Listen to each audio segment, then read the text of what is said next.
Let's see. Okay, there we go. Now we're live. All right. So as far as I can tell, Judge, I think all of your audio is coming in nice and crisp and clear, I believe. Sounds okay on my end. All right, perfect, beautiful. Then that means we're good to go. So we're just waiting for everybody to go ahead and join us. Let me go over and so can y'all hear us okay? I know we only have one person in here right now. But this is so for those y'all joining, I do have Judge Joe Brown with us. He has unfortunately been unable to access YouTube or Instagram or TikTok for that matter, because it's possible that he has been shadow banned. But we have him over. I have him here with me on the phone. And Judge, can you hear us still? I hear everybody. Well, I hear you. Okay, perfect. Guys, can y'all hear Judge's audio? Because here's the thing. Here's where I want to get into it. And y'all know, please get the likes up, get the likes up, get the likes up, people. Because we want to push this out into the algorithm. Because if they're gonna try to censor him, imagine what they'll try to do to the rest of us. But I do have Judge Joe Brown with us. He's on the phone with me right now, and people can hear your audio, Judge. So, Judge, I'm gonna turn it right over to you. First of all, welcome to Austin Off Script. If you don't know who I am, I'm Austin, Dr. Julio Broughton, the best fake doctor in social media. The PhD is fake. It's a nickname, but the facts are real deal. And I am joined today via phone call with Judge Joe Brown, and they've been trying to censor this man. They did a live yesterday, and I was with him and his niece, the real Dana, and we were talking about the vice president. Oh, go ahead. It's not niece. My niece is the other one you were talking to. Dana is a good friend. Okay, got you. So Dana's a good friend. Her play daddy. Oh, got you. Understood. Well, we were having a conversation about the vice presidential debate last night. So, Judge, if just very briefly, while we've got you, recap that for what were your thoughts on last night's debate? Well, I thought that essentially what Walsh was doing was trying to lamely attack Trump, which might have been effective in one context. However, you hear it from Kamala, you hear it from Edwards, you hear it from Nancy Pelosi, and it sounds like a prepared script that everybody is reading from. And he kind of put the icing on the rotten cake when he said free speech is not free because hate speech and misinformation should be penalized and ended. So what do you call hate speech? Say, man, you a sissy? And he says that should send you to jail if you do hate speech. But, you know, when is it in America you can't call somebody an MF? Hey, or yeah, SOB. Yeah, you're right. Or the B word. So that's hate speech. Okay. Or black folk would get in a lot of trouble, I guess, if you turned out not to be on the favorite list, you know, cracker, redneck, that kind of thing, honky, you know, recognize the words. You're right. That people say. Next thing is who says what's misinformation, malinformation, or whatever. The United States has never worked on that. You have the First Amendment to keep the place reasonably off into being the republic it's supposed to be, and the Second Amendment to make damn sure somebody doesn't try to take it away. And yet you got a former prosecutor who ought to know what the Fourth Amendment is and search and seizure. And she's saying, even if you have legal guns in your house, we're coming in to see what you're doing with them. Where in the devil did somebody get that? I have no idea. That's just absolutely ridiculous. And then to let them be in charge of making that kind of determination, that's obscene. Well, when this woman is to your point, in that same vein, this is the same woman that said, along that same line, free speech should be regulated. And when that happens, and you and I spoke about this, Judge, that leans itself towards communism. And frankly, is it fair to say that Kamala Harris is a communist or leans towards communism?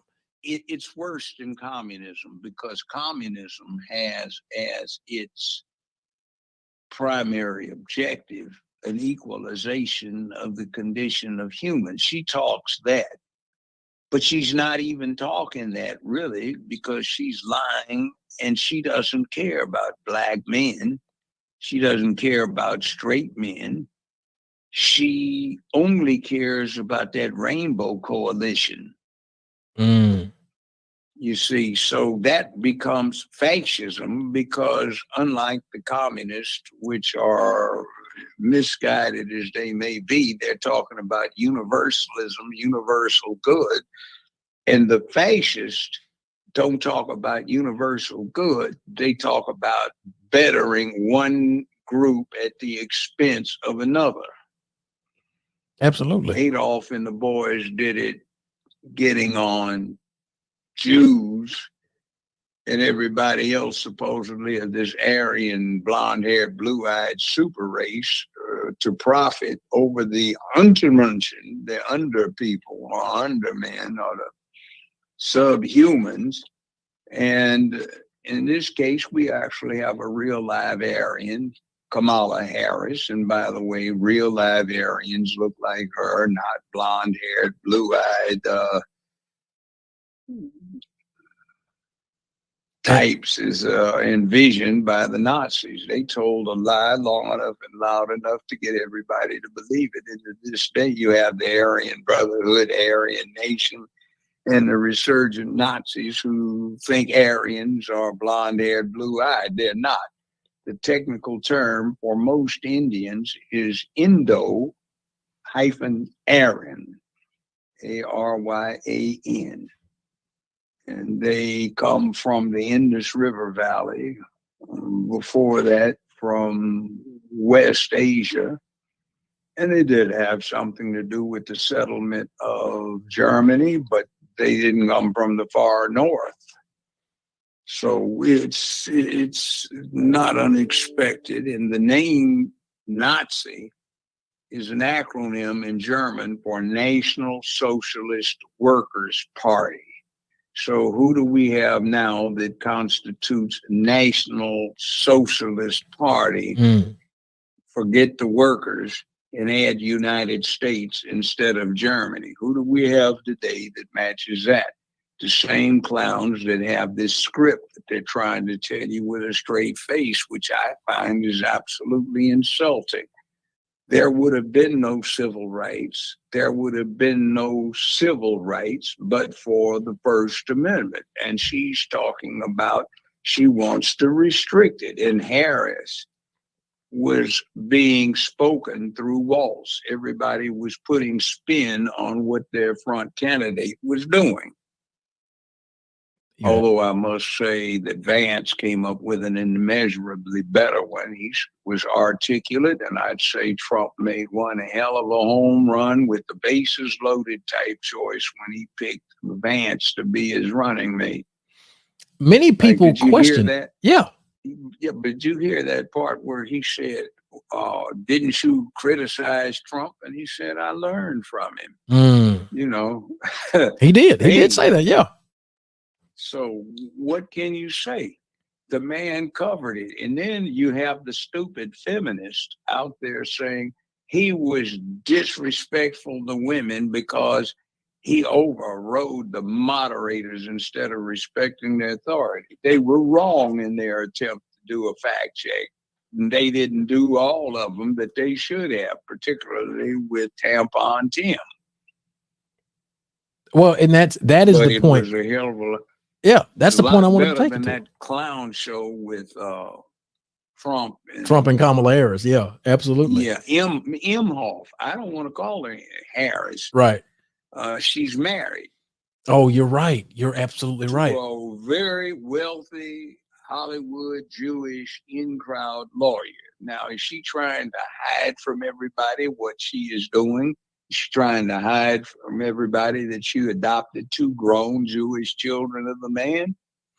That's right, because Kamala Harris didn't have any wrong kids. Feminists. What about him knocking up his housekeeper. What about him getting in a mess for a battery on a woman? You know, you want to talk about this kind of thing.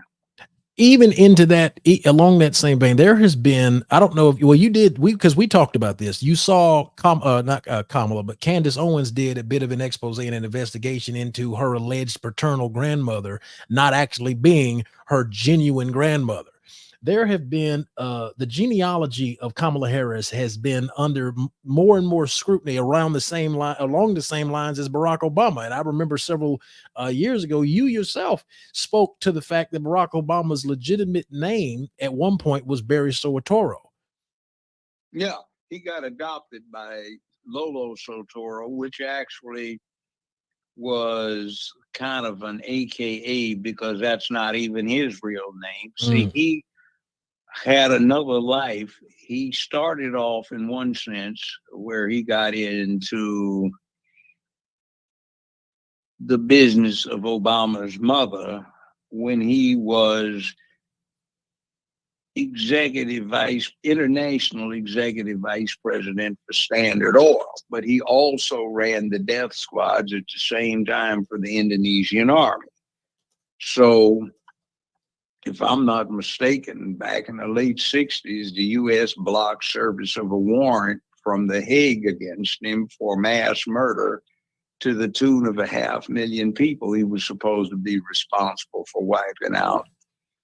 And he ran the death squads for the Indonesian government. They had an abortive uprising, 59, 60, 61. He adopted Barry in 1962 when he wasn't even 2 years old, when his maternal grandmother farmed her 19-year-old daughter out to Lolo Soetoro. At that time, Granny was running the money dispensation for the CIA in the Southeast Pacific. So Lolo Soetoro was also controlling the espionage and counterintelligence operations that dealt with China, the People's Republic thereof, North Korea, North Vietnam, Cambodia, Laos, and the Nam was going on.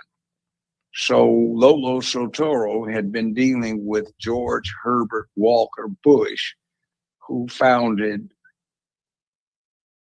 Zapata Oil, which allowed him to become rich because Uncle Herbert Walker was the founder of Halliburton. Cousin Dick Cheney was the CEO of Halliburton. And what wound up happening was Lolo Soetoro and George Herbert Walker Bush had done a lot of business together in the energy field. Standard Oil wanted to get into the oil reserves of Indonesia, which were considered at the time to perhaps be the largest in the world, but American law wouldn't let them do it. So they decided to work through their international vice president and set him up as an oil tycoon. And he already had muscle since he ran the death squad. So he killed a lot of people and took over the oil industry in Indonesia. And when he died, he was one of the richest people in the world, and he left 1/3 of it in a trust fund, an Indonesian trust fund, which was a beyond American law. 1/3 of it went to Barack Obama, also known as Barry Soetoro, also known in Chicago and other places famously as Bathhouse Barry. Bathhouse Barry. Bathhouse Barry. Lord. It seems people of a certain persuasion, when they get all wide open about it, they like to go in and get naked, I've been told, in these bathhouses and spend a few days there and do some orgastic entertainment, kind of like what they were claiming P. Diddy was doing in his mansions. Right. They did say that. Yeah. Even, and it's along that same vein. What were I saw a video of you speaking about the P. Diddy situation. What are your thoughts on what happened with that raid on his apartment, or on his property? Because to start this year off, let's not forget, people, y'all, I need y'all to get the likes up on this, by the way. Cat Williams said in 2024, it's up for all of the big D word deviants. They all catching hell. He said it don't matter if you Diddy or whoever you is, TD Jakes, any of them, all lies will be exposed. And he said P. Diddy be wanting the party. That's not what's going on. Okay. What's going on is the Biden Justice Department, which technically probably was strongly advised by top cop, chief prosecutor for California, and before that, San Francisco, Imhoff, as to what to do. Two lawyers probably conversing a lot. A search warrant was served in California concerning a mansion that Diddy had there. A warrant was served in Florida against one of the mansions of one of the two mansions on the same property in Florida. They didn't search the second property on the same lot. The thing that gets me is you seize evidence in California, you seize it in Florida. Mm-hmm. The parties are in Florida, the parties are in California, but you indict him with a federal district in New York. And the guy that was over that, the U.S. attorney, is way suspect. And I'm sure his working orders were, go find us somebody black, male, to go put the fear of God in, so that black men would not want to step out of line. And we are not trying to punish breaking the law, but protecting certain individuals from exposure. So that's what you had, because for 15 years in the indictment, this is supposed to be going on. I've never seen an indictment like that in 50 years coming out of the feds, where they talked about him masturbating. They talked about superfluous and extraneous stuff like 2,000 containers of lubricant oil. Yeah, the baby oil What thing. does that have a damn thing to do with anything? That's not necessary to the criminal offense. They reference some things that should never have been in the indictment about other acts that occurred not in line with what the indictments were about, which were simply for three things. There were three counts, and essentially two of them dealt with the Mann Act, which was designed to prosecute Jack Johnson, the first black heavyweight champion. Back before World War I, the FBI was created to set up getting the Mann Act in play. And you notice that the FBI was not the named institution to conduct the search warrant, which is very peculiar, since considering the allegations and what happened, which is essentially transport across state lines for illicit purposes, and money was not necessary, because when they got Jack Johnson, no money was involved. He was simply traveling with his lawfully wedded wife, who happened to be white. And when they went through Georgia, Georgia did not recognize interracial marriage. That's right. So what happened is the U.S. Marshal, local police, went on with the early FBI agents because they weren't allowed to be armed, and they arrested Jack Johnson. He got tried, convicted. He wound up escaping. He got captured when his mama just had to see him, and he tried to sneak back in, and she was more concerned with seeing him than she was with her son's safety. So he got caught. He had already been convicted of the violation of transporting his wife across state lines.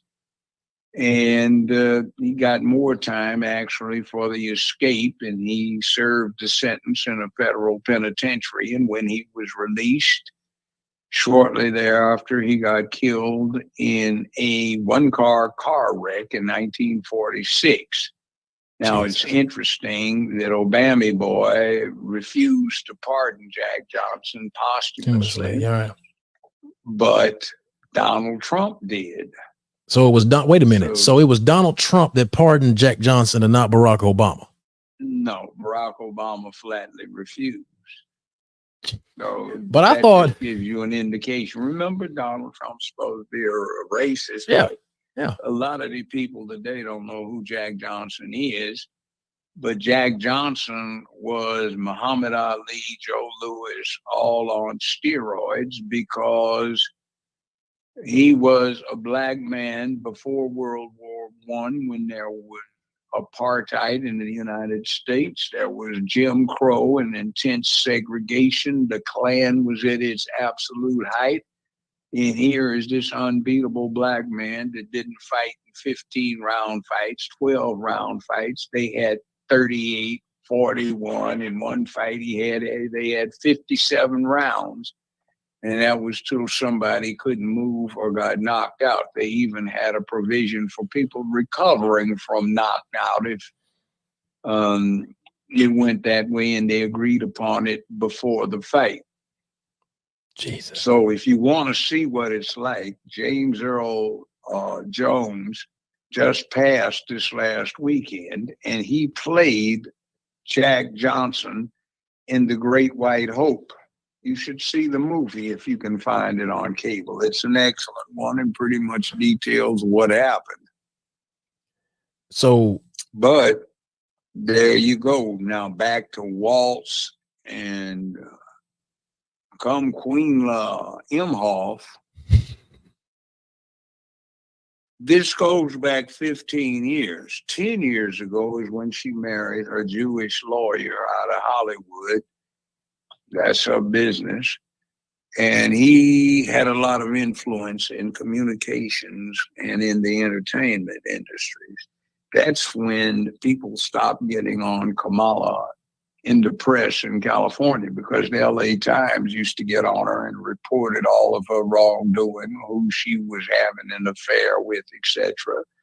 So did the San Francisco Chronicle, and up there in the same area, the Picayune used to do interesting cartoons showing her coming up from behind Willie Brown's desk and him with his tongue hanging out and she wiping her mouth like she just finished giving him a head job. So it was, you sleep your way to the top. Now there's nobody to sleep with because there's nobody over this situation. You have to appeal to the American public, which she did not participate in, shall we say, a primary situation this time.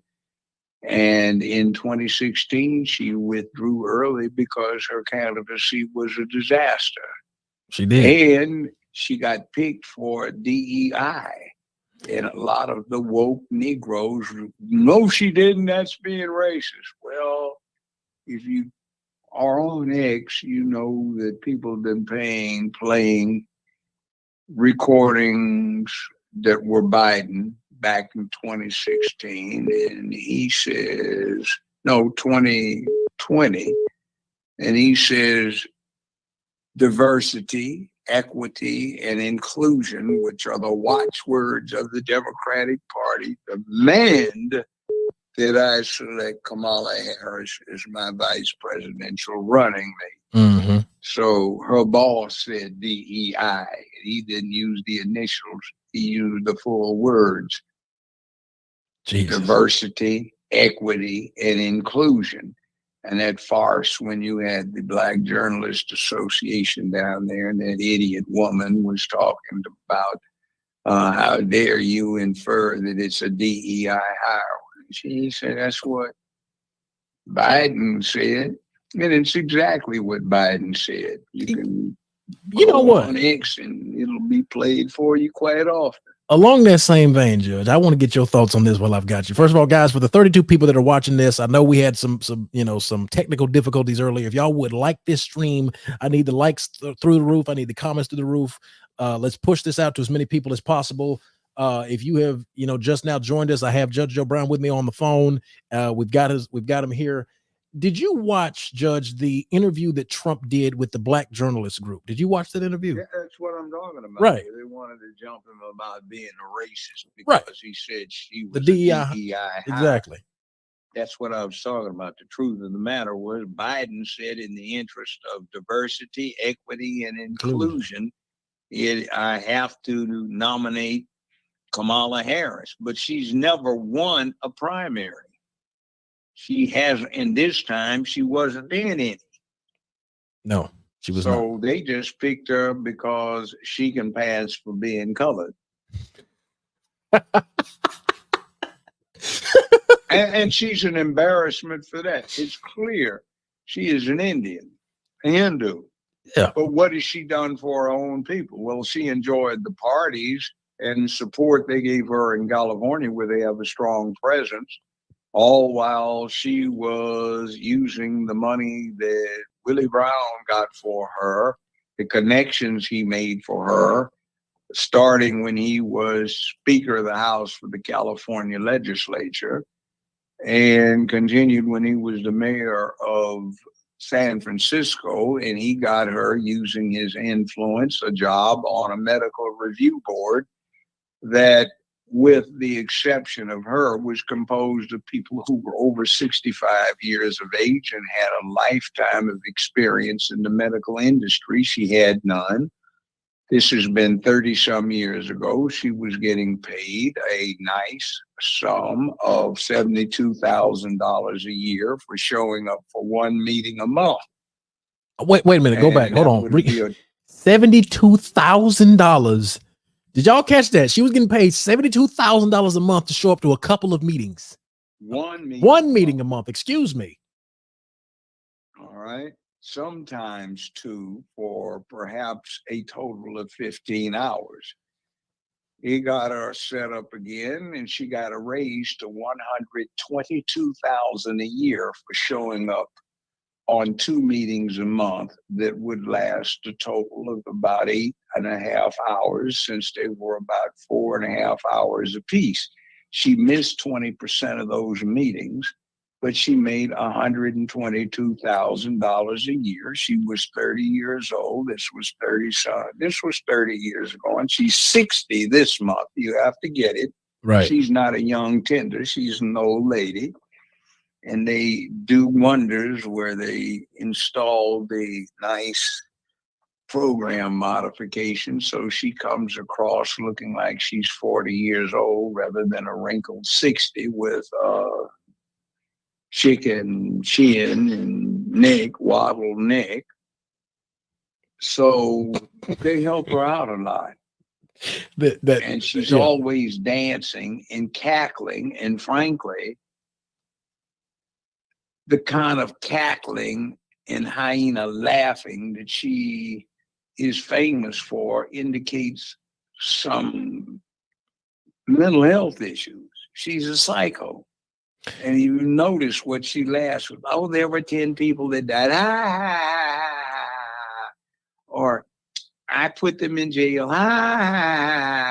What in the hell is wrong with you? Ain't nothing funny about putting somebody in jail. I remember, Judge, there was a statement she made. She said, with the stroke of a pen, I can change somebody's life, and just laughed the shit off. Like it was just okay. This is just great. She spoke about the ability to change somebody's life with such a candor and a giddiness, like you just described. That is indicative of somebody that got some sort of a problem. I would actually agree with that. And then the other thing too is I interviewed Mrs. Peoples. Dana and I did. Yes, sir. If you listen to that, or you've been keeping up with it on the X, she's something of a celebrity now, because she's speaking out against this witch Harris Imhoff. And what her circumstances were is she lived in Orange County,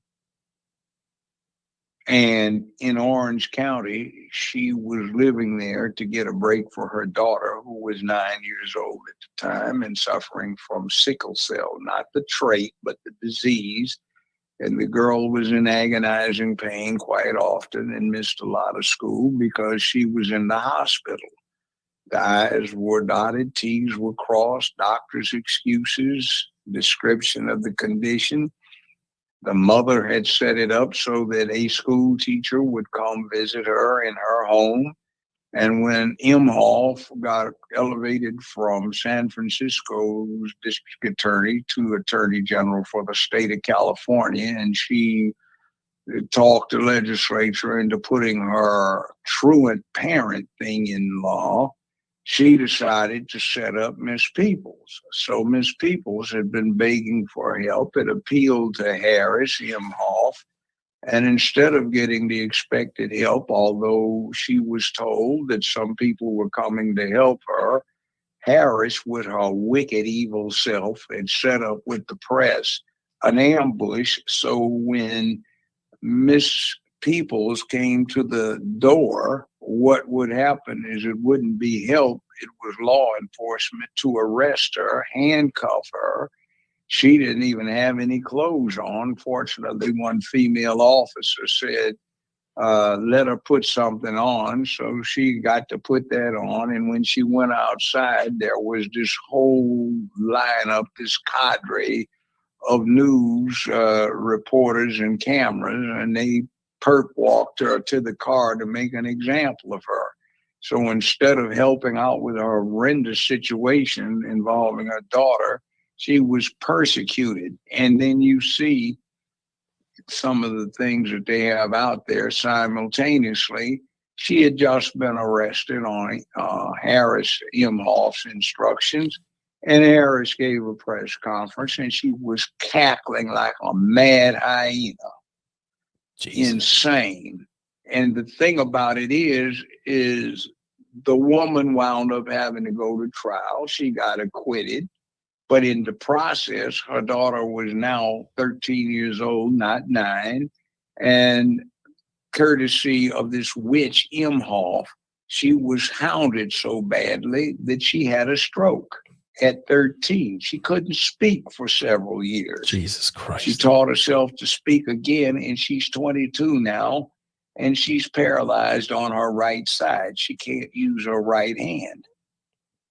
And her right leg doesn't work. That's because this selfish bitch, this evil hoe hyena bitch, decided that she was going to exploit somebody innocent. Look at this young man who just got a $13.1 million settlement from San Francisco for wrongful prosecution after he stayed in the penitentiary almost 8 years, thanks to this hoe who knew he was innocent and had the exculpating evidence in her files, but refused to disclose it until some adroit detective work and some officers who got disturbed by the whole thing wound up letting the defense crew know what was going on, and the California Supreme Court ordered her to turn the evidence over to the defense, which resulted in the man's acquittal. Now, that's how evil she is. I know a personal situation. There was a liquor store that a black man put together right before you get to Richmond, which is right outside of San Francisco, Berkeley, Oakland, in that Bay Area. And it kept getting held up because it was a prosperous business. Instead of getting the crooks, this witch, Imhoff, Harris then, she decided to file a civil action to get the liquor store declared as a public nuisance and closed down. The man went bankrupt and wound up dying of a heart attack because of this mess, because she'd rather do it that way than find the crooks. See, this woman is evil, just flat out evil. My late father-in-law was a traffic engineer for BART, Bay Area Rapid Transit, and he used to talk about, not in association with her, how absolutely horrible circumstances were with what was going on in the school system there, where parents were required to get their children to school all over the area. And by the way, this was at the time when this lying witch was talking about she got bused to integrate places. She wasn't. What California was doing at the time was, guess what? Having black teachers teach at white schools, but guess what? There never been any segregated schools in California. You could go to anyone where you lived in the district. There were problems economically with who lived in what district, but I know there were no segregated schools because I was teaching school in California at the time, and I know what the policies were. So she's lying about that too.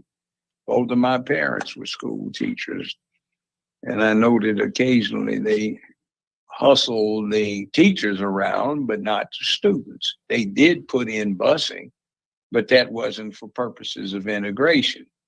That was because they started allowing anybody to go anywhere they wanted to go. And there was this problem here that some people, and the racism came in this way, they did not get advantage of busing. They had to take their children and getting on Bay Area rapid transit, taking one child way over here and another one way over there got a little awkward. So a lot of people got wrongfully locked up. And what was going on was, in spite of her hyena psycho cackling about it, there were some steps that could have been taken that were adopted in other jurisdictions in California that were more effective and equitable. And by the way, when she was district attorney in San Francisco, she gave out the stiffest sentences in America for simple possession of marijuana if you were a black or a Hispanic defendant. For white ones, they got a tap on the wrist. And all while this was going on, she got the support of the Hindu, Tamil, Indian population. When she got elected to California's attorney general slot, and by the way, it's interesting, she really didn't have any opposition. When she got elected U.S. Senator from California, it's interesting because it was the absolute first time in California history since the U.S. senatorial positions came up for election as per a constitutional amendment. The very first time there was no Republican opponent in the race. So she slides herself in, and we have somebody that no one has had anything to say anything about except behind the closed doors with the DNC to push their agenda. And this woman has done some of the worst evil I have ever seen in the criminal justice field. I could go on and on and on.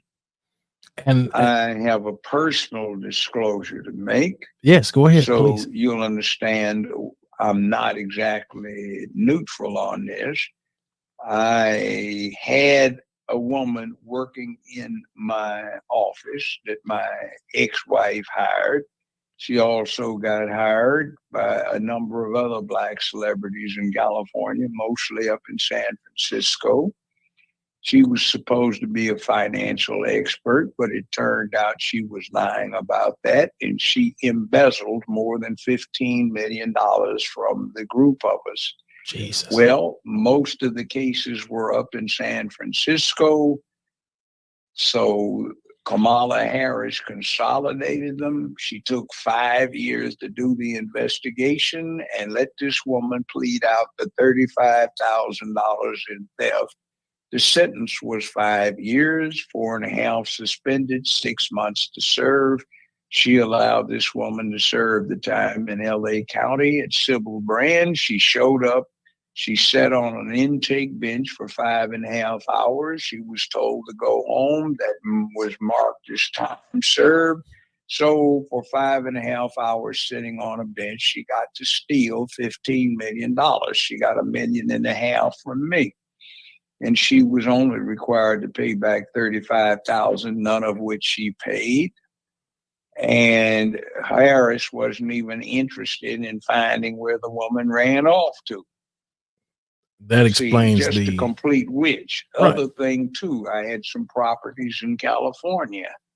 There was a bank, One West Bank, that was essentially owned by George Soros. Mnuchin, who was later of the Obama administration, 1 year with the Trump administration before he was fired, was CEO of this bank. The wrongs they did with mortgage foreclosing, fraudulent mortgage foreclosing, was so egregious that multiple counties in California returned multiple counts of indictments against Mnuchin and One West Bank to the tune of 5,200 plus counts of the indictment. Well, Mnuchin and Soros raised money to finance her running for a state's attorney general, and she got elected. She didn't have any opposition, really.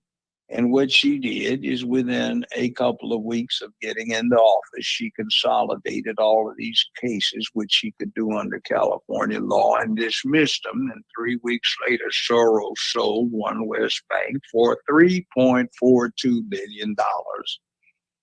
Jesus. That was back in 2014, same year she married Imhoff. Now, that's the kind of thing she was notorious for in California. So when you get to talking about, oh, she's a sister gal, we got to vote for a black woman. No, you're voting for a lying whore. And I know this woman is a whore because I used to represent enough of them, and I recognize the type. I remember you said that in a previous podcast that I saw you on, Judge, and it was, I ain't gonna lie to you. When I heard you say that, because I hadn't had a chance yet to actually interact with you, I thought for a second, I said, what did she do to him to piss him off? But then I started to look and research more. I started to gather more information. And what I found was there is a consistent narrative of Kamala Harris having, to quote your own words, done, we'll just say dated around. I'll put it nicely. She has dated around Hollywood. You have the freedom to speak more vastly more bluntly than I do at this time. And the interesting part of all of this is that none of this is brought up in these mainstream social media circles. None of this is brought up. And if it is, you're ostracized for talking about this. So my question to you is, knowing what you know, why are you not afraid to tell the truth about Kamala Harris? Why are you not afraid to talk about the things that she has done and her, to quote something that I've heard you say on a previous podcast, her attempt to move from the casting couch to the White House? Yeah, that's it. The couch to the White House. You know, what? And they have a lot of couches around the Oval Office. Lord have mercy. But you know what about hoes? They have pimps. They're turning tricks. Mm. But in this case, we have to find out who her pimp is, or if it's a collective pimp. And we need not be the trick getting turned. Well, you know, they say Willie Brown was at one point. That's what the claim was. No, I'm talking about right now. Oh, you talking about pimp? Now that's the question. That's the question. It could be a collective or a singular somebody. Mm. I think it is a collective, considered what they did to get their hoe up there in a position to turn a huge trick. Well, and plus, you know, think about all the women in the United States of America who would be grievously insulted by having an outright whore as their face in the world. Think of how that would appeal to or turn off or repulse all of those people that the president of the United States, who is under the Constitution, the chief executive officer, responsible for negotiating with and dealing with diplomacy and working diplomacy. Do you think these Arabs over in the Middle East would give her any respect? You're nothing but a whore. Please, because you send in the ambassador, you're unclean. I do not choose to deal with you. I have said And this. I've said that before, Judge, to your point. I've questioned this. Is the world, and I said it this way, I said, is the world ready for a female president? I'm not going to argue if America's ready, because America has proven to be more progressive than the rest of the world in terms of allowing women into politics and stuff like that, which to me, I see that as a good thing. But in terms of the most qualified candidate in this given election, I am genuinely curious. How would the rest of the world react to a Kamala Harris presidency versus if we had another female candidate, even if it was a Hillary Clinton, even if it was a Sarah Palin or Candace Owens, for Christ's sake? by the way, Sarah Palin is a cousin to Barack Obama. She's also cousin to George Herbert Walker Bush and George Walker Bush and Dick Cheney. And her great uncle is George Herbert Walker, who founded Halliburton, and her other cousin is Barack Obama, in the absurd situation of Obama running with Biden as his vice president against McCain, with Obama's cousin as his vice president. Doesn't that bother people a little bit? It should.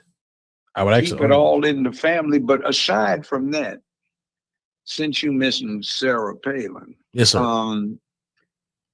Here is the interesting thing about this whole mix.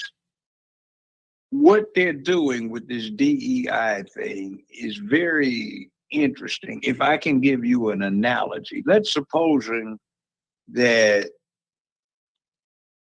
you pick a football team, any football team. What's your favorite team? I'm a big fan of the Kansas City Chiefs. I'm not gonna lie to you. I'm a Okay. big Pat Mahomes fan. Let's say you are one of the owners of Kansas City Chiefs. All right. Let's say the Chiefs have gone to the Super Bowl 4 times in the last 6 years. All right. They got a pretty consistent winning streak. Okay. Well, their quarterback decides to retire. Now, when you hire a quarterback for that team to replace your star quarterback, are you going to be looking to somebody who can consistently and accurately pass, who can call audibles, who can read the field and call main plays, who can exercise options? Of course. Is that who you're going to pick for the quarterback? Or are you going to say, no, we just have to hire us a woman because the Chiefs are in a preeminent position, so we need to be the first to get a female to be a quarterback? So do you just go hire somebody who just happens to be a female, even though she can't do what your last quarterback did, even though there are other male quarterbacks who can do or pretty close to it, or at least get the experience of being on a winning team, but you want to go hire somebody just because they're a woman to be the quarterback? It doesn't work that way. No, it does not. You have to hire you. That's a beautiful analogy. Last night on the discussion, one of the people in there who was a Democrat that was on our focus group, remember what he said? Well, she can pick generals to run things for her and she can delegate. No, you can't do that. The President of the United States is commander in chief of the armed services, and he is chief diplomat. And how is he going to delegate if he cannot subsume the preeminent responsibility and do the job for himself? What's he going to do? What's she going to do when she not only can't deal with the Arabs because they look at her as an abomination? What's she going to do when she walks in with Xi Jinping? He's going to look inscrutable at her and look her up and down. And, or Putin, what's she going to do with him? And he's going to laugh about it and say, no, I'm not interested, old lady. You too old for me. By the way, right through that door, I got to find one. Come on in here, camarada. Hey, see what I got here? Go on about your business. You're not convincing. See, she has no background with the military, and most people don't know this. Trump did not do any active duty. No.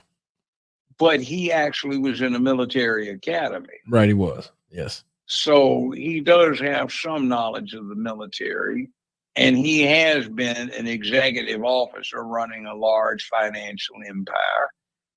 And that counts because you have to make decisions. You have to be able to stay on top of things. And remember that X space he did about Bitcoin a few weeks ago. Yes. Where he got to talking about real estate transactions too, and the man was impeccably knowledgeable. Yes, he and was. was telling people the ins and outs, and also had his son on there, and the son was advising, on a certain level. Unfortunately, this is a, a field that favors those who have a deep financial pocket to run with. But if you don't, here's how you do. And they were being very knowledgeable, and other people who had prided themselves on keeping up with this stuff were impressed with the knowledge. Do you think Kamala Harris knows anything about business? No. Hell no. No. Do you think she'd learn it? She lost 92% of her staff in the last 3.5 years, though they've been replaced. But the common lament is she's lazy. We spend all night long putting these briefs together, and she won't even read them. And she does the word salad thing. Today is tomorrow today. And today was yesterday, but it is tomorrow for yesterday, which is why when you deal with tomorrows, you deal with yesterday being what it is today. Sound like a whole bunch of sound like a whole bunch of bullshit. That's what it sounds like. But that is how she talks. Given the job as diplomat in Europe, and she failed. She got given the job as border czar, and she failed at that. She got given the job to set up with $42 billion rural internet access. Yes. X, before she got involved, was setting up some stuff, and they were spending roughly $1,300 per household to set X up. That's right. But she's running around with $112,000 a household with the proposed expenses. She's been in there several years, and not a single house has been set up. Not a single farm has been set up. And she made the bad error to have Marjorie Taylor Greene be well aware of it, because most of her constituents would qualify for it. So Marjorie Taylor Greene is ringing a new butthole. Jesus. And I've always been a fan of Marjorie Taylor Greene. I have. Speaking of Diddy, yes, I'm willing to bet that there is a lot of Kamala Harris and then Kamala Imhoff on those Diddy tapes. Remember, they go back 15 years. They do go back 15 years. To 2009. Who was she dealing with in 2009? She was dealing with Montel. Was it Montel Williams at that time? And somebody like partying. When we met her through Montel, how many women did he have on his arms? Wasn't it 3? I think I saw 3. I want to say it was 3. Had a red carpet affair when he introduced Kamala. You're right, Judge. So, oh snap! Yeah, threesome. Well, P. Diddy and Kamala Harris be wanting to party. Notorious for those sex parties, those freak events. That's their real freak nick. But so let me. There are some. Hey, wait a minute. One other thing too. I got to go there. Yeah. This suspect person in New York that indicts Diddy. I'm not taking a position one way or the other, except note that under American law, he's presumed innocent until he's proven guilty beyond a reasonable doubt. Likewise, with the mayor, Adams, of New York, that's this same DA indicted. At least Adams is in his district. But I'm looking at something I've never seen. It's just 4 counts to the indictment, but it's 57 pages. And they have pictures, not gross pictures, but they have pictures. Look, this is the hotel that he got upgraded to, or these are the magnificent rooms that he had, or what have you. Page after page of photographs. What the hell is that?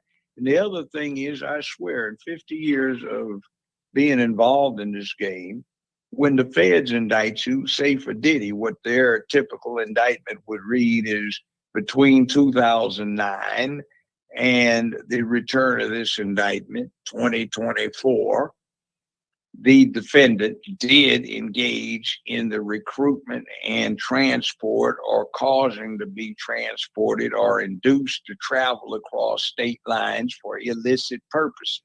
Flip, that's it. Mm-hmm. Now they put in stuff about 2,000 tubes of baby oil and lubricant and him masturbating. They put that in 2 or 3 places. They don't even mention the Mann Act, I guess, so they can stay away from the connection with R. Kelly, Mm-hmm. for what that's worth. And then they made a stupid error, which is under the law. If you allege something in an indictment as to a specific count and you can't prove it, and there are no lesser included offenses for that count, then it's out of there. And they put in a whole lot of surplusage that will be difficult to prove. And also when you read it, they keep talking about witnesses, and it's obvious that the witnesses are actually participants, and under certain federal laws, they would be chargeable with criminal offenses, but they're not.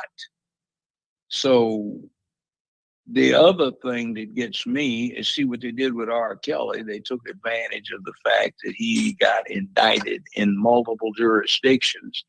So each time he went to trial in a different one, they could, for sentencing purposes, point to prior convictions, which would enhance the punishment. Right, exactly. For some reason, they forbore on trying to deal with that when they got after Diddy.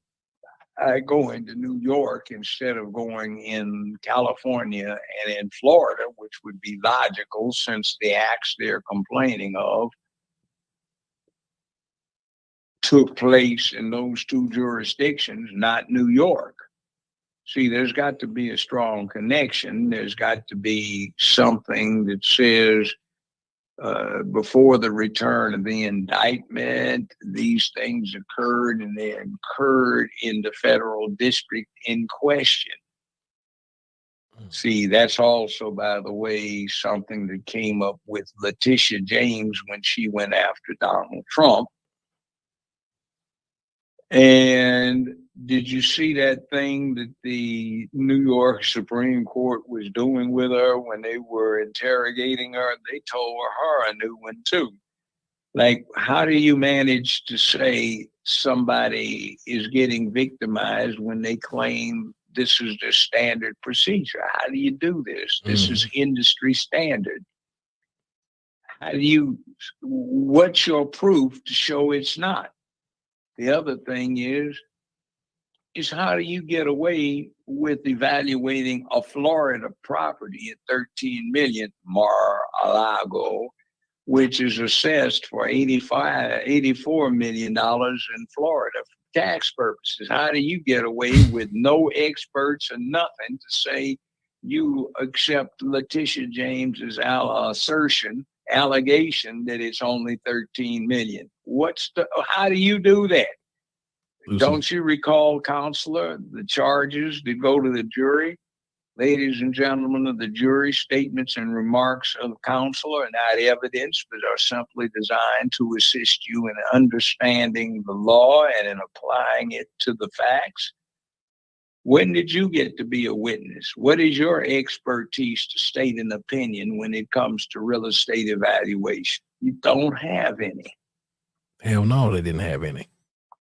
So, I mean, this is why they call it lawfare, by the way. You abused the Bill of Rights. The Bill of Rights was approved, ratified in 1791 for the specific purpose of preventing the prosecutorial powers of the United States government being used for political repression. Now we've got a move by the vice president, who is the presidential candidate, and the governor, who is the vice presidential candidate, to restrict the First Amendment so it doesn't hurt anybody's feelings. Oh my God. And because it's unsubstantiated in somebody's particular political parlance, and they even added on top of it, they want to make it criminal. Now, then they want to get rid of the Second Amendment, and she's been on time after time talking about first thing she's going to do, no American should be allowed to own more than 5 guns of any type. And she's going to execute an executive order for a mandatory buyback, which is going to take a year and a half to get through the courts and slap down. Unless she can get a commensurate increase in the numbers in the House and the Senate, and she's trying to abolish the filibuster in the Senate, which means when something's ridiculous that comes up from the House, the Senate, which is supposed to be an oversight group, can talk it to death, which has been in place for 235 years, That's since damn 1789. damn right. And you want to change the rules, and then you want to stuff the Supreme Court so you can have your way, and you put some bunch of little weak-minded fascists in there. What the hell are you up to? Well, we know what she's up to. Her intention and her plan is to, from my perspective, destroy the sovereignty. No, not hers. Remember, she's the hoe. That's right. That's calling the shots. Well, the brother calling the shots, whomever that may be, or whatever collective group that may be, their intention is to destroy the sovereignty of the United States, without question. That's the way that I see it. And she is simply the selected agent. And there's something that Archbishop Carlo Maria Vigano, he wrote a letter in 2020 to Donald Trump, speaking about what was going to happen if Trump ended up losing the election. He said, and I quote, I'm paraphrasing him just a little bit. He said that the powers that be already have a selected candidate at the helm to replace Biden. So it was planned that Biden was probably going to become so seen out of the point where he couldn't stay in the election. That's why I wasn't surprised when he dropped out. I wasn't surprised when I watched the debate and I saw him not even able to keep up with what Trump was saying or what the question was. And so I want to turn it to you this way, Judge, to kind of close us up. Okay. Yeah, go ahead, please. I'll put it that way. Back in 2020, all while that senile bastard, that racist dog was campaigning, yes, I said his plan is to be responsible for getting the first female president in office. He's either going to resign before the term is up, so she takes over the office, or he will maybe run again and then resign after 1 year, after 2 years, maybe. Why is that? Because with the constitutional amendment, if she serves less than 2 years of his term, she not only can run for another full term of 4 years, she can run for a second full term of 4 years. So she could theoretically serve for 10 if that happened. Yep. Now, that's not going to happen, because if you dealt with that, 10 plus 61 is 71, and you run right into the same problem. She's she wouldn't be a granny since she has no children, but she would be what she is. And she's also showing mental health deficiencies. That word salad stuff. Mm-hmm. Today is tomorrow, which was yesterday. Now today, it makes no sense. That's what early onset dementia shows sometimes as a symptom. And she is 60 years old, which is 2 or 3 years after early onset dementia starts manifesting in some people. 56, 57 years old. She'll be 60 in a week or two. So she's right in the midst of that range for the beginning of early onset dementia. And at least Biden is 80 something, but she's just 60. So that's that cackling. Well, the cackling thing is some psychosis that I can believe that. And her body language is just absolutely ridiculous. And you saw Waltz with all those big eyes he was giving. Yeah, his eyes were huge, yes. that's one of the symptoms that you get from the folk that are a little bit on that rainbow side. And I'm not talking about gay folk, but you get your freak on in your bedroom, but there's a cult.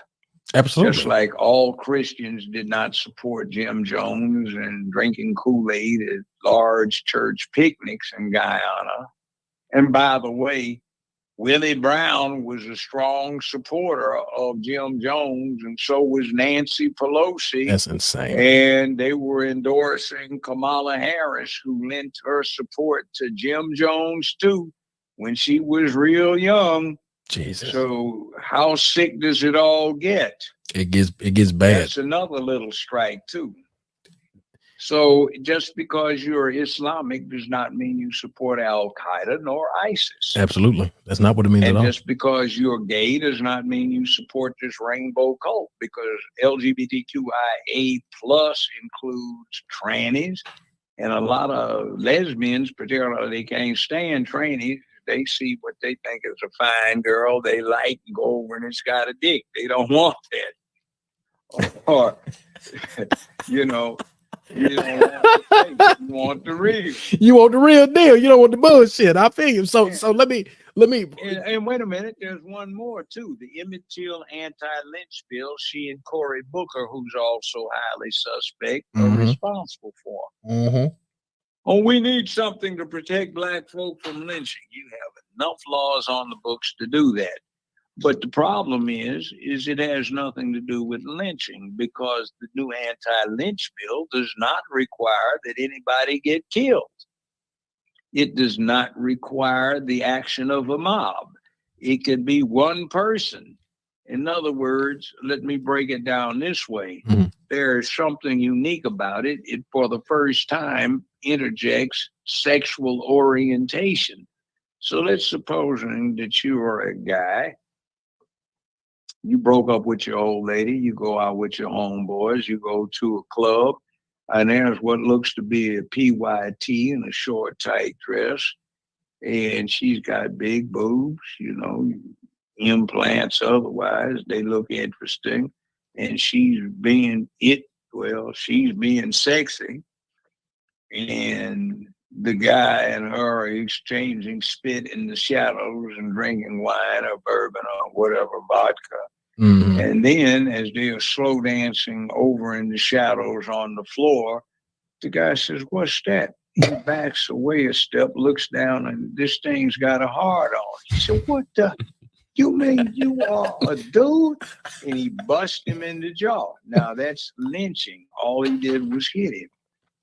But wait a minute. Under federal law, that's now a lynching under the so-called Emmett Till anti-lynch bill. They faked out the fool woke Negroes and said, "We're going to protect you with the lynching bill." There hasn't been a real lynching since 1964, according to Tuskegee Institute, not the observation thing that people keep talking about, the Tuskegee experiment. Right.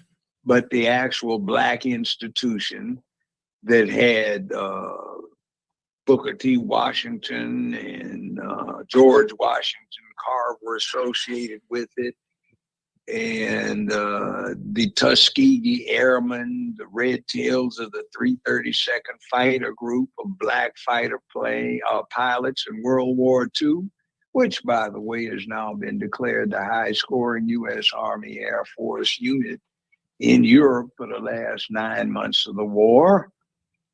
So that institute, their records show that the last what counted as a legal lynching occurred in 1964. And guess what? It was one black guy, two white ones, these civil rights workers that got done in down here in Mississippi.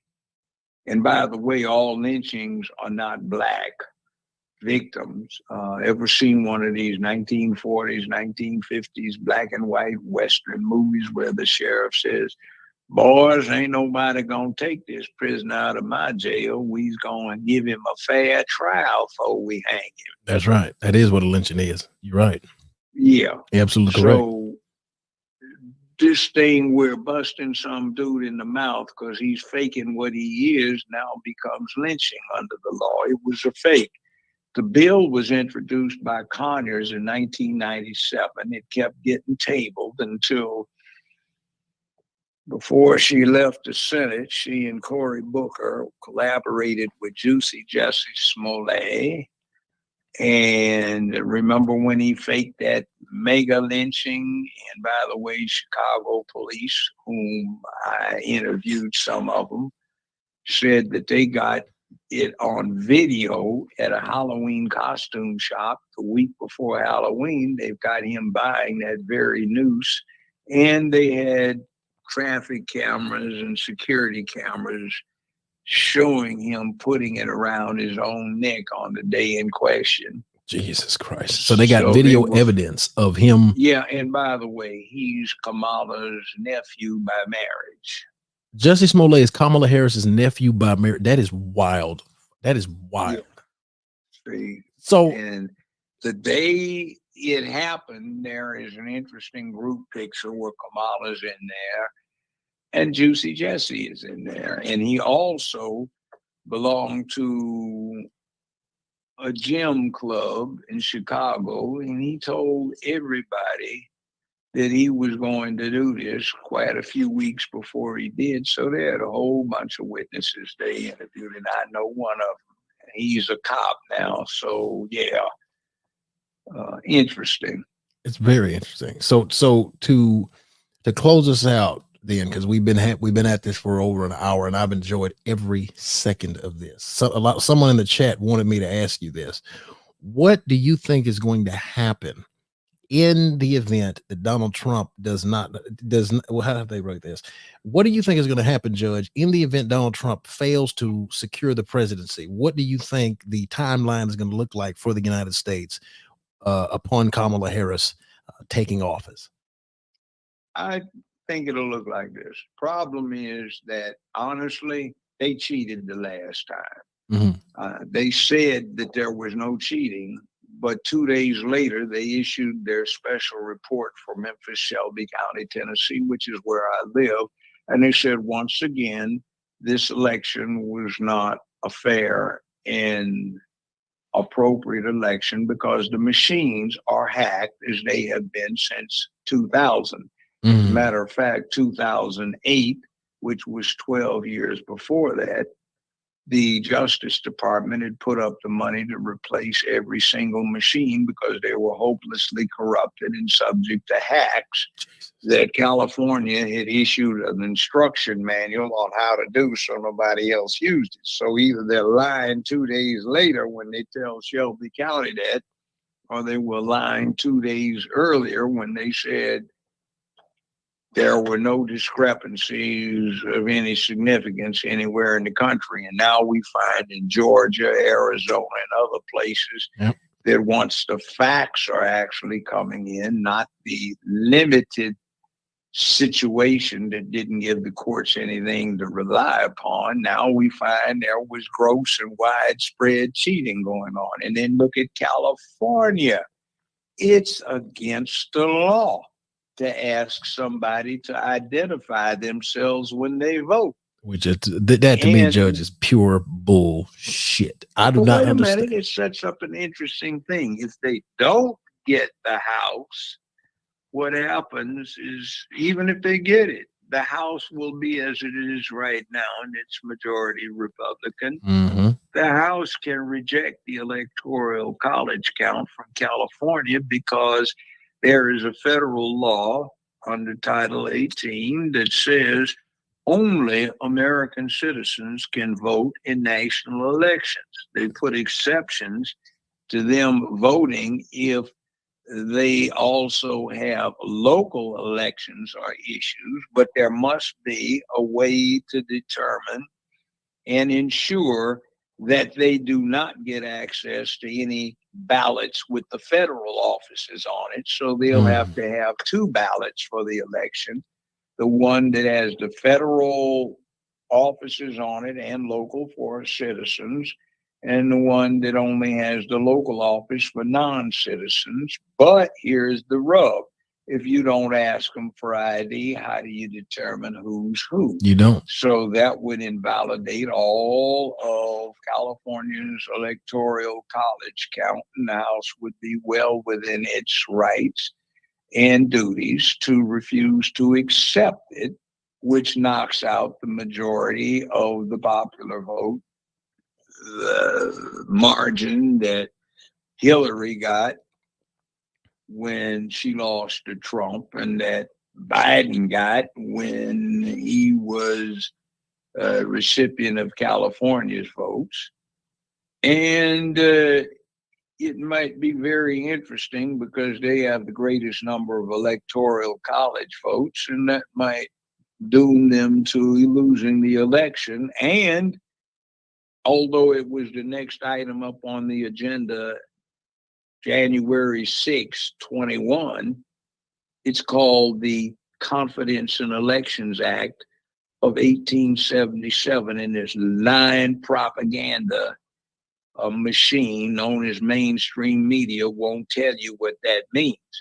It says if there is an apparent lack of confidence in the accuracy and or validity of the electoral process, the vice president, this is a quote, the vice president shall not certify the electoral college count, but shall instead call for the appointment of a 15-man committee under this act, which shall consist of 5 representatives from the House, 5 from the Senate, 5 from the U.S. Supreme Court, and said committee shall take a minimum of 10 days to do an independent audit of the results, or such extra time as is reasonably necessary to accomplish the ends of this statute. That was what was up next, and Pelosi tabled it when that 180-person misdemeanor disturbance went on. And nobody fact-checked Lying Waltz when he said all of the cops that got beat, no cops got beat. Absolutely. All of the people that got killed, there was one person that got killed. She was an off-duty female white cop who was shot to death by a trigger-happy Capitol cop. And somebody dropped dead of a heart attack in the excitement. So they didn't fact check him on that lie. They didn't. And I want to throw this question to you quickly as well before we, close this out. I have said that the events surrounding January 6th never made sense to me, but I wanted to, because you brought this up when we were speaking on the phone previously. Donald Trump authorized 54,000 National Guard soldiers to stand at the ready at the Capitol. Nancy Pelosi denied that request and prevented, and correct me if I'm wrong, Judge, but she prevented the National Guard from ever showing up, if I'm not mistaken. Is that she did? Okay. The president is commander in chief, is also in his role as chief diplomat, the primary recipient of all of the intelligence reports generated by the U.S. government's intelligence apparatus, right? The NSA, CIA, Homeland Security, you name it. And I would be willing to bet that he had information through those sources that this was going to be a staged mess. See, the Capitol Police, when you get a chance to look at the unedited video, which seems to have been pigeonholed since it first came out, but if you saw it, it was obvious that the police escorted everybody in. The police ramped it up. Basically, the police started to riot, and there were 180 people out of maybe 30,000 in the Capitol that day who decided to get unruly. And what they're claiming Trump did that was so unlawful, the U.S. Supreme Court for the last 200 some years is saying, no, you can do that. You can talk to the people. It's about redress of grievance. That's straight up and down protected in the First Amendment. And if somebody got fired up and you didn't call for them to do a specific criminal act, and they got unruly and did something against public peace, dignity, and order, you can't attribute that to the speaker. No, you cannot. And by the way, we now know, which they didn't bring out, that he was calling for everything to be peaceful. See, this is more Nazi stuff. It's false flag, as I call it, or as Alex Jones would even call it. It would be a false flag operation, period, point blank in the story. So, well, yeah, it's fascism. Yeah. It's Nazism. Absolutely. It's the methodology of communism with a fascist objective. Absolutely. See, let me just say one last thing with this. Please. This rainbow thing is a cult. And they're trying to impose it as the official faith of the United States, a religion. And before somebody says, well, it doesn't have any God, well, think about Buddhism. Buddhism is an ancient and honorable religion, but it doesn't have a God either. No, because the Buddha himself was an agnostic. Have one. Right. It's a system of philosophy. Same thing with LGBTQIA. And it doesn't make sense politically because it's not political. It's spiritual. It's a cult thing. It's a faith thing. And if you want to see what's going on, look back at Exodus when the Hebrew are leaving Egypt and going back to the promised land. That's right. It's ethnic cleansing that they're doing. Look at what the early Christians did once they got power. They started burning people at the stake, torturing them on the rack, Torquemada, the Spanish Inquisition, in other words, the 100 Years' War of Religion, the Protestant Reformation. Yeah. The people that were claiming Islam going on jihad to spread their things. So what is it that we're looking at? The same thing. And typical of a religion, they're the heretics, the blasphemers, they're the acolytes, the disciples. They claim the name of religion. Yeah. They claim the name of religion and then misuse it. Yeah. You see, by any means necessary, they adopted that mantra, and they're taking the Constitution, and just like the early Catholics did with Rome once they came to power after Constantine made them the official religion, they took over, usurped Roman law, and used it to oppress. You know, our laws and our government is based on Roman Republic. We have a Senate like they did. We have a House of Representatives, which is like their House of Plebes.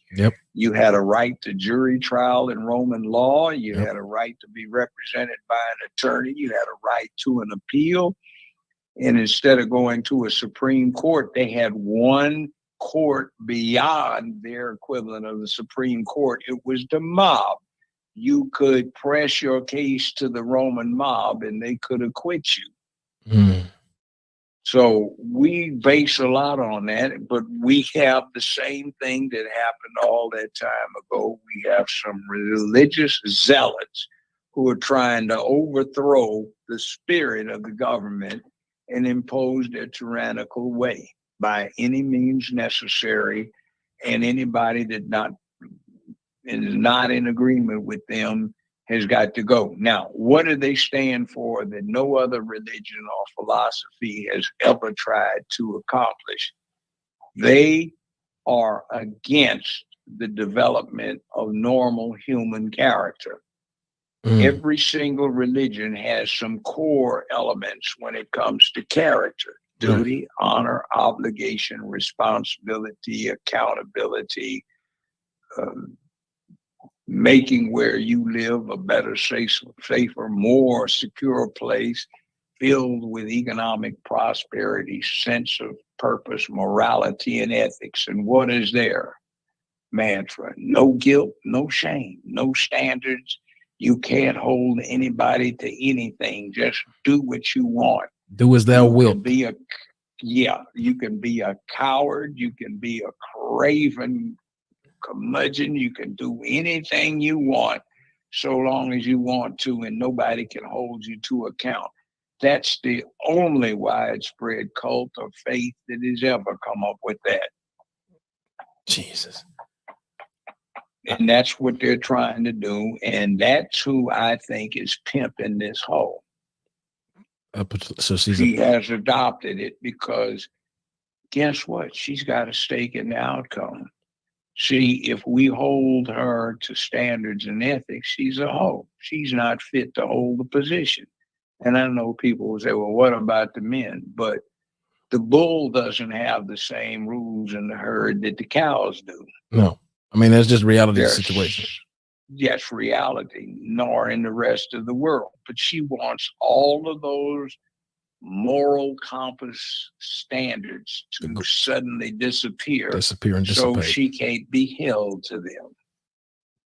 She wants And all. same thing with Tampon Tim Waltz, who signed the bill in his state that says if a child wants to self-mutilate at 10, 11, 12 years old, and the parents decline it, they can go to jail for that. yeah, and they can be deprived of their parental rights. Which is insane. But then again, I find it interesting that the same party that says children can do these things, cut their breast off, budding the breast off, take puberty blockers, have their penises removed, turned into eunuchs and neutered. But grown women aren't responsible for the choices they make. Don't you find that strange? Ooh, wait a minute now. Now, see, now, ooh, Lord have mercy. That I agree with that. I agree with that. You got it. See, one of the problems with this is the innate hypocrisy, the inconsistency of the positions that they take. Well, when it's not founded on anything, the principles of these people will never be consistent. That's just the reality of the situation, Judge. I think that this is something that many people don't really pay attention to. If the Democrat, now everyone that has watched my content, y'all know where my foundation is. I'm a former atheist that converted to Christianity. So I have something that tells me what to do that is beyond me. But to Judge Joe Brown's point, when you analyze the way these people are moving, it's giving very Trojan horse. It's, I want to do and allow all forms of hedonism, but I don't want you to be accountable. I'll punish you for making your child maintain a stable thought process. I will punish you if you don't allow your child to self-mutilate, but I will not punish you if you want to use abortion as a form of birth control. And when you look at what's interesting is that no one pays attention to this either. Ask yourself, where's the majority? Who per capita uses abortion clinics more than anybody else? Our Black sisters do. Now, obviously, you can get into, because I talk about religion and relationships and politics, you can get into why many women feel that abortion is necessary for them because of the fault of maybe some of the men that they got impregnated by and all those things. I understand all of that, but let's be clear about this. To use abortion, I wasn't even going there. That's a good addendum. You know what I was thinking about? Yes, go ahead. Take the Cosby situation. She calls him up 17 times on Valentine's Day, keeps going back and forth over there. But he's supposed to be abusing her, or look what they're alleging with the Diddy situation. But she keeps going back, but it's not her fault. She needs to be protected, but yet children can make these decisions to mutilate themselves for the rest of their lives. What gives here? Grown women can't be held responsible for the choices they make. It's always a man's fault, but a child can make any decision they want that is life altering, and they can be held accountable and they can be respected for the choices they make, but not a grown woman. Think about it. Damn, that is, you know what? Child, you can cut your dick off. Child, you can cut your boobs off. But this woman who is 25 years old keeps going back and back and back and back. It's not her fault. This man made her do it. Judge, you're gonna break the internet with this one.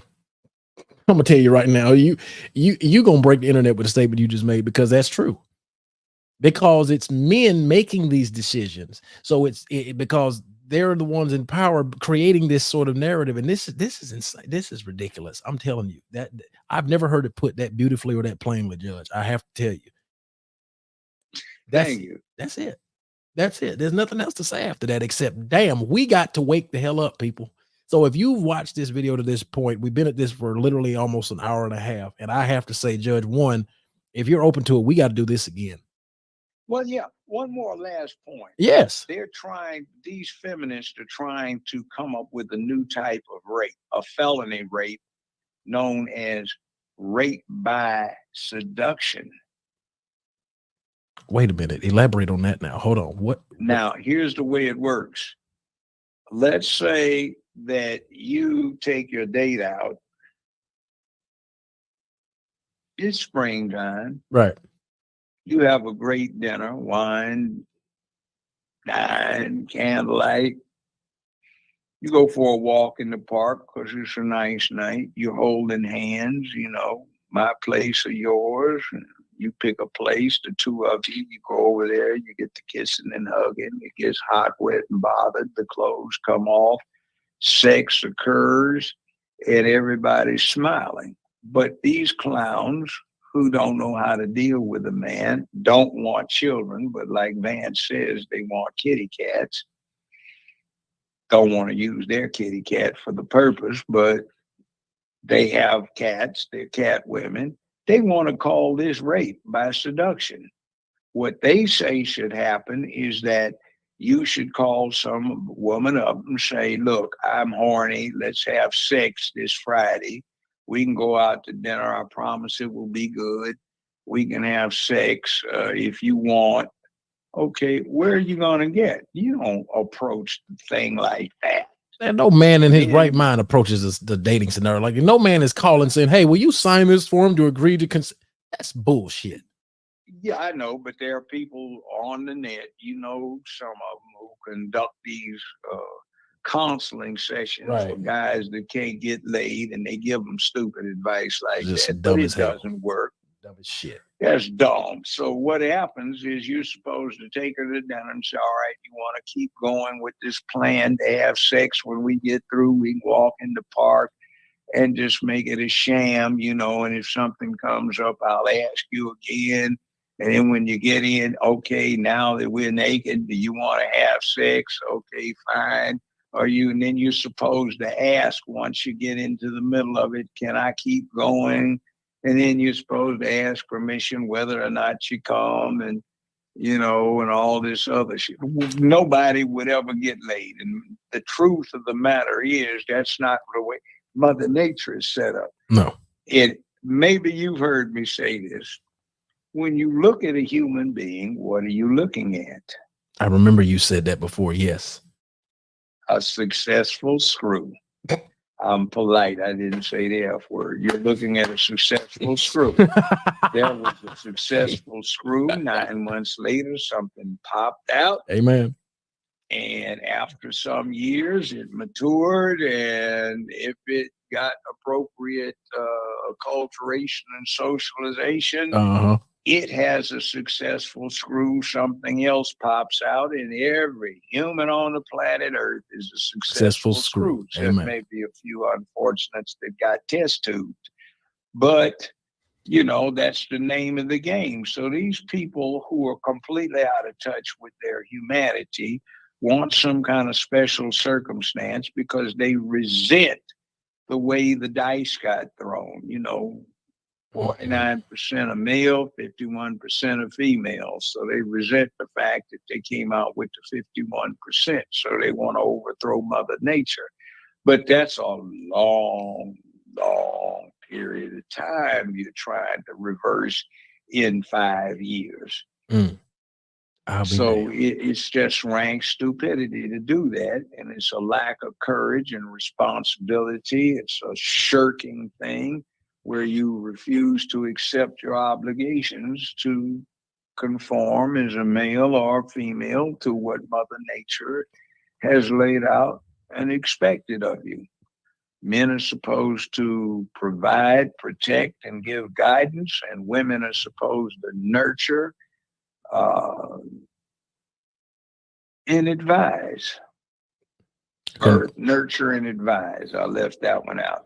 And it used to work out the same. Warriors or hunters had a high risk of death but the woman's risk of death in childbirth was just about as great. So it was even. It was a balancing act. It's Yeah. not, yeah, it's not a matter of equality of condition. It's a matter of equality of worth. And equality of Men value. and women are both necessary to the perpetration of the human race. Yes. So you're both equally valuable, but you have different functions. So Within you're society. not equal in what you can do. But some clowns want to reject it, and by any means necessary, they're willing to sacrifice the interest of future generations for their own selfishness and their own self-hate. They hate what they are. Judge, I have to tell you, of all of the people that I've interviewed Amber Rose, I've interviewed Judge Lynn Toller, I've interviewed Amon Joseph. Of all of them, you are my absolute favorite. My absolute Thank favorite. you. I mean, this is They don't come up to where I am. they.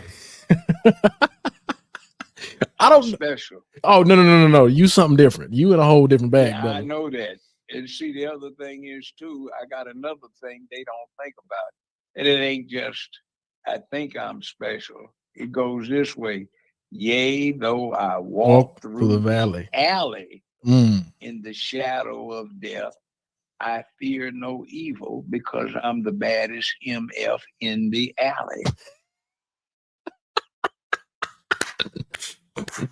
Look, I'm thinking you finna finish the quotation of Psalms, and you Judge Joe Brown that thing. I almost like that as much as I like the actual book. Yeah, you see, I'm 70-some years old. My old man took me to shoot the first time when I was 6 years old. Okay. And at several points in life, I had an unlimited budget to shoot as much as I want, burn as much ammunition as I wanted to out of anything I wanted to acquire. Yes. Legally, of course. Of course. And I got pretty good at getting my John Wick on. I look at what Keanu Reeves does, and I enjoy watching the videos because I can do it too. By the way, you know Isaiah Washington? Yes, I've heard the name. Yes, sir. Ooh, man, that brother is quick reloading the 1911. He gets the new magazine in before the old ones hit the ground. Jesus. Yeah, I've heard about Isaiah Washington. See, some of us can do that. Yes. Now, you do something for 70 plus, well, in my case, 71 years, and you shoot up maybe 1.5 million rounds doing it, and you practice continuously for years and years, you get pretty good at it. That's like, I've taken martial arts for 58 years, and my brother, late brother, Dr. Clifford Stewart, was listed as black belt by Black Belt magazine as quote, probably the most dangerous human alive in North America. And they gave him that accolade for 15 years. He had bad knees and a bad back, and they got the anesthesia wrong when he was getting an operation on his knees, and he never really woke up. So he has a memorial, Masters Memorial for Masters of Martial Arts in Los Angeles. Now it's a memorial for him. I was supposed to teach gunfighting or do a lecture on gunfighting for them, but I couldn't because some other stuff came up. Well, I have to tell you, this, first of all of the conversations that I've had, I think one of the things that I appreciate about this, Judge, the most is that you speak as somebody that is not afraid. That's the thing. Because as I listen to you talk, I really believe that you believe that you are the baddest MF in the damn alley that you walk it in without question. And if I ain't, I am taking somebody to Valhalla with me. I know that right. I know that's right. You take him to Valhalla, and listen, what can we expect to see? When can we expect to see you? Are you traveling again anytime soon? Where can people? Yeah, I'm going to Georgia this weekend. Okay. I'll be back Monday, and then I'm going again. I'm going to be speaking for Black Mega on a tour for the last part of October to do something about shoring up Mr. Trump's support with Black folk. He's a man He's a good quarterback, and I'm interested in the Chiefs continuing to go to the Super Bowl. So I'm not going to deal with DEI just because. And this heifer has had many chances, and she's failed every opportunity. So when she was in, she didn't do a good job as DA. She didn't do a good job as AG. She didn't do a good job as senator. So why the hell, when I see she didn't do a good job on the border, she didn't do a good job as Euro diplomat for the U.S., she didn't do a good job to bring web service to rural America, she certainly failed at being border czar. So when the hell has she done anything that was long-term impressive? And she can't even talk. And then we find out, you see that thing where they busted her on X about her malfunctioning pearl earrings that I told you before. You did tell me. I said, watch out for the IFBs because they're feeding something. They did with Biden. And the way to find out is to see if there is a double battery pack. Actually, one of them is a transcription receiver. Mm-hmm. And they was feeding her what to say. They was telling their ass what to say. Scrambling the code, the encryption, decryption device. And she had one on. So, yeah. And the earrings on X, they've had a couple of women say, yeah, here's where you can find them. They're $695, $696. Here's where you go. You go on there and you look, and yeah, they sell them. Jesus. One woman said, what I use mine for is when I go into business meetings, I have them on, and my colleagues can get me information both on the people I'm dealing with and on the statistics that are helpful and I impress. So she had them on, and then they had them on X when she did a spontaneous interview, and they started malfunctioning, and she started talking to them.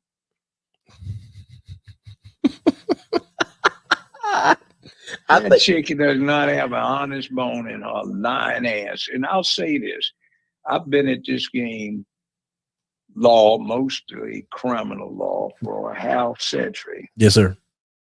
And categorically, some of the most dishonest, foul, demonic people you can ever find on this planet Earth are career prosecutors. Not everybody, but just about. People who have prosecuted for part of their careers, that's all right. That's like doing an intern thing or residency as a doctor. You learn your trade, or with the public defender's office. Yeah.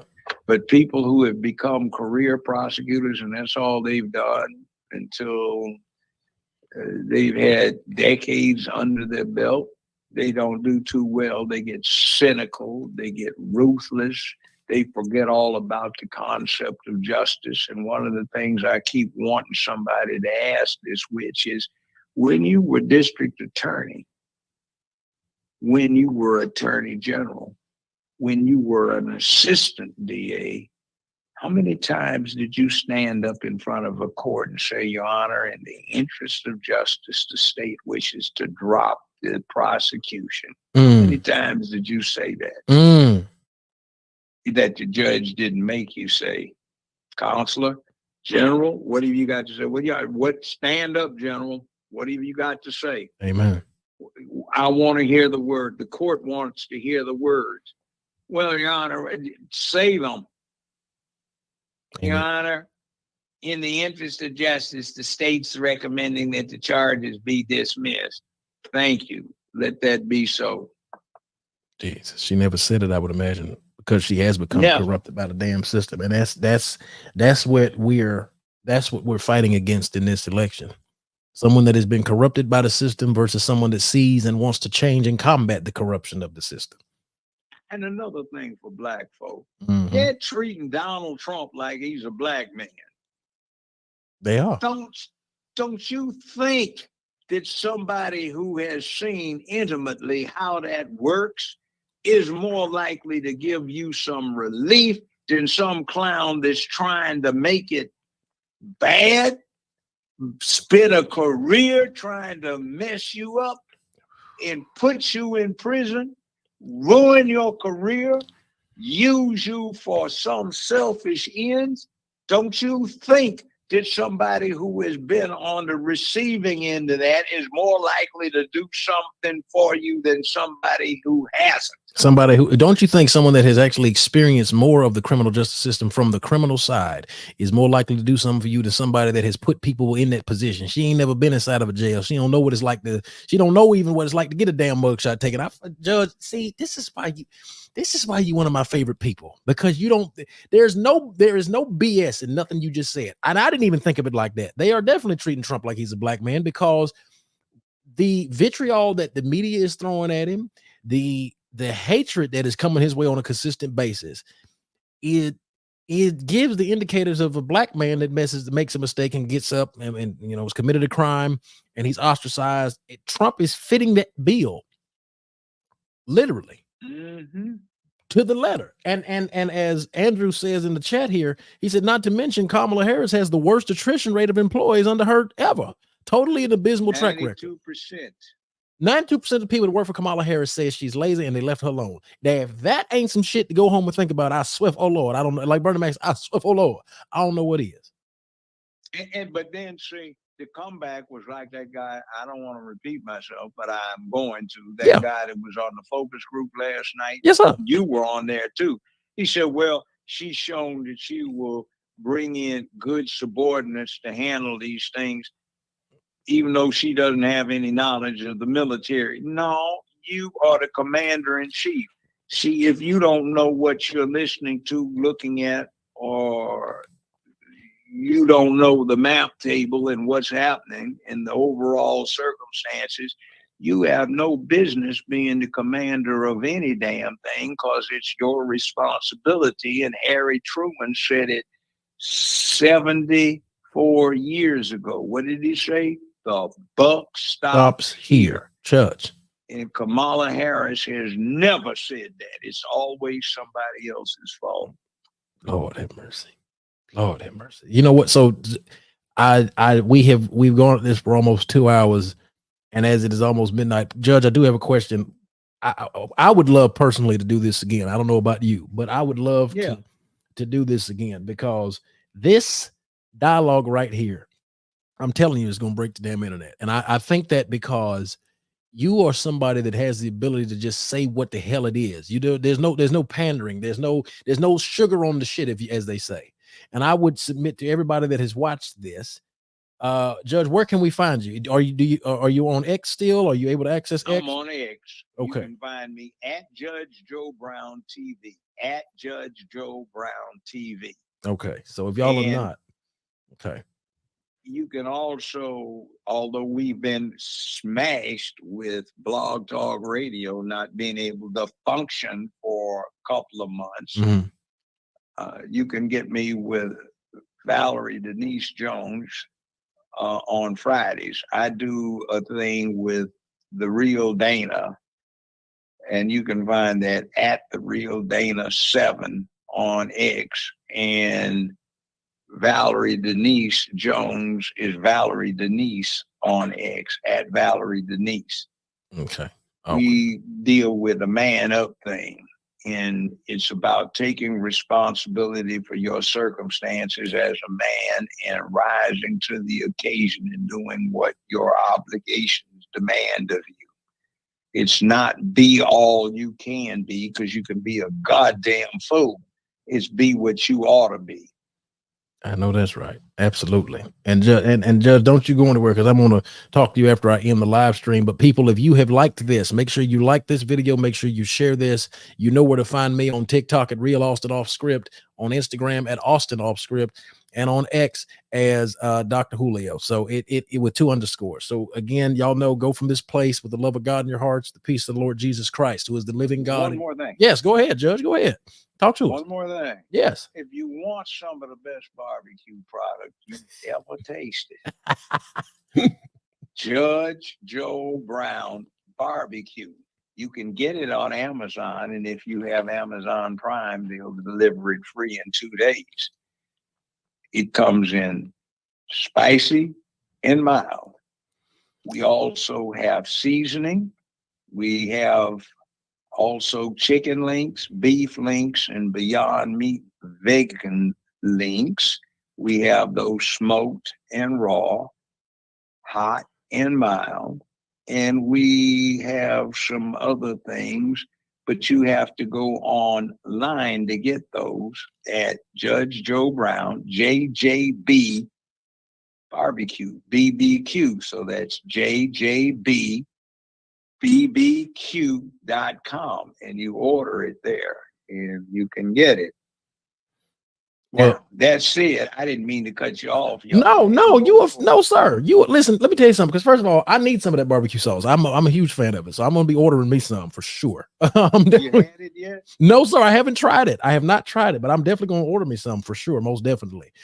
Because I'm a huge barbecue fan. Like, I don't know if you've ever tried Fox Brothers Barbecue down here in Atlanta. It's a hell of a spot. I know where it is. Yeah, I've been there. yeah. So I'm gonna have to. Better.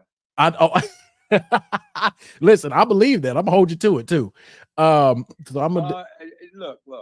I've been working on this for 40 years. We brought in Chef Damon, who was one of Beyonce's personal chefs.